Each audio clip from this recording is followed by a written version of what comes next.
row එකක් insert කරන්නේ කොහොමද delete කරන්නේ කොහොමද කියලා අපි බලමු.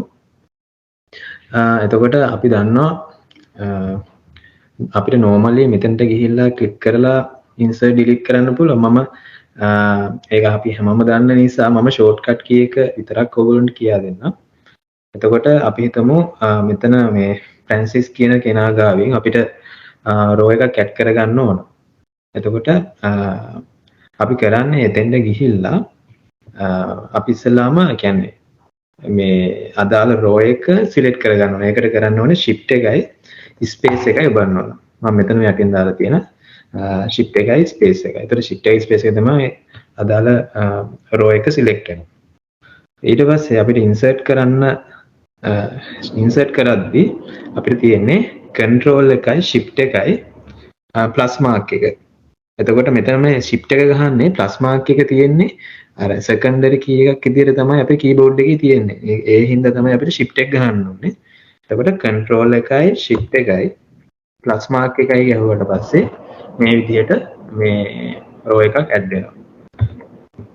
control එකයි shift එකයි plus mark එකයි. හරි. ඊට පස්සේ අපි බලමු කොහොමද row එක delete කරගන්නේ කියලා. එතකොට row එක delete කරගන්නේ අර විදිහටම අපිට ඕන මේ row එකට ගිහිල්ලා අදාළ cell එකට ගිහිල්ලා shift එකයි space එකයි ගැහුවට පස්සේ අදාළ row එක select වෙනවා. ඊට පස්සේ අපි කරන්න ඕනේ අදාළ row එක delete කරගන්න. එතකොට කරන්න ඕනේ control එකයි මේ minus mark එකයි දාන්න ඕනේ. එතකොට මෙතනදී අපි shift එක ගහන්නේ නැහැ. අර කලින් insert කරද්දී shift එක ගැහුවට. මොකද මෙතන මේ minus mark එක තියෙන්නේ primary key එකක් විදිහට වගේ තමයි මෙතන තියෙන්නේ. හින්දා මේ අපි shift එක ගහන්න ඕනේ. control එකයි minus mark එකයි මේක කරාට පස්සේ delete වෙනවා. ඒ විදිහට තමයි මේ row එකක් insert කරන්නේ delete කරන්නේ. අපි ඊට පස්සේ column එකක් insert කරන විදිහ delete කරන විදිහ බලමු. හරි මෙතනදී අපි හිතමු අපිට column එකක් insert කරගන්න ඕන කියලා මෙතනින්. එතකොට අපි කරන්න ඕනේ මේ control එකයි space එකයි බලනවා. ඒතර control එකයි space එකයි බුවට පස්සේ මේ ඒ column එක select වෙනවා. එතකොට අපිට කලුත් column එක insert කරගන්න ඕන. අපි කරන්න ඕනේ control එකයි shift එකයි plus mark එකයි ගහන්න ඕන. එතකොට මේ විදිහට column එකක් insert වෙනවා. හරි. එතකොට අපි sorry මෙතන delete row නෙමෙයි delete column වෙන්න ඕන.